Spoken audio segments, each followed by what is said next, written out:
Kong was the first movie I saw that was just an out-and-out adventure from start to end. It was a jungle picture. It had some great characters. It's money and adventure and fame. It's the thrill of a lifetime. Such an impressive movie because it evokes so much sympathy and so much drama. It was early in my life that I knew that I wanted to be part of that somehow. I wanted to be part of that magic and part of creating something that had never been seen before. Even in talking about it, seriously, I can feel the hairs up on the back of my neck. My name is Tom Woodruff Jr. I'm a creature effects designer, creator, and an actor inside the monster suits that I create. You've seen me as Pumpkinhead. You've seen me as the Gill Man in Monster Squad. You've seen me as the Alien. You've seen me twist Meryl Streep's head around backwards in Death Becomes Her, for which my crew was honored with an Academy Award. Madeline, look at yourself. Huh? I was very young when I first got interested in monster movies. King Kong was one of the few movies I could catch on TV, and it would happen every Thanksgiving. I would just race through Thanksgiving dinner just so I could disappear. The rest of the family went and watched football games. I went into a back room and I would watch King Kong, Son of Kong, and Mighty Joe Young, the three giant gorilla movies all in a row. It was mind-blowing how quickly it affected me. I'm going out and make the greatest picture in the world. I think the greatest Christmas gift I ever got was a Super 8 camera, and I was able to do stop motion all on my own. So I actually made my own King Kong movie when I was in high school.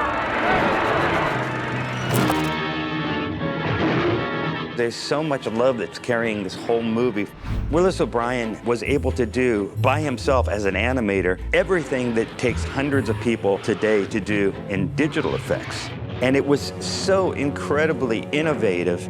Look at this, moving water and the atmospheric pieces up here and down in here, and then the sky comes in.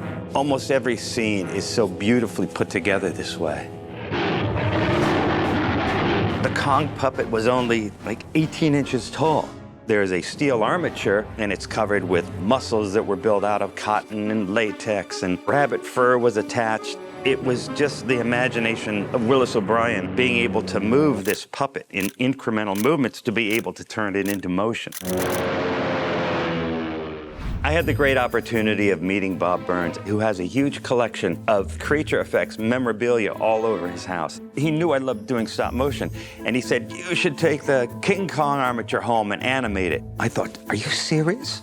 Because this thing is worth millions of dollars. We found something worth more than all the movies in the world. So I took it home and I did 2 short films. One was called Inside Kong, in which I took a sequence of Kong walking across the log bridge, and I shot the armature of the puppet so it looks like it's within the body, but you're able to see through like an X-ray. And that gave us the effect of seeing that armature move within the Kong puppet. I was very proud of it. People who knew how it was done still loved seeing the inside.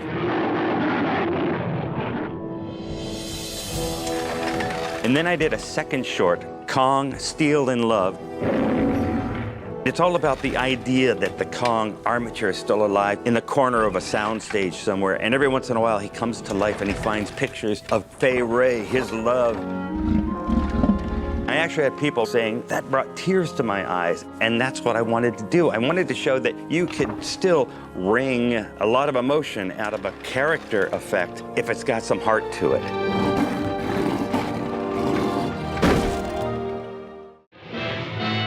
This is probably the most amazing action scene in the whole movie.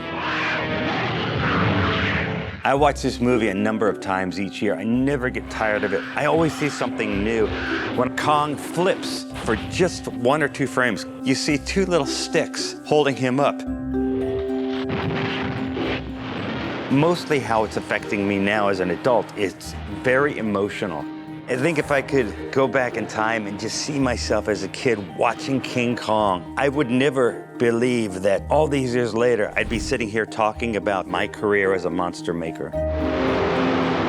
I don't know that I could have imagined anything better, and that's how strongly King Kong affected me.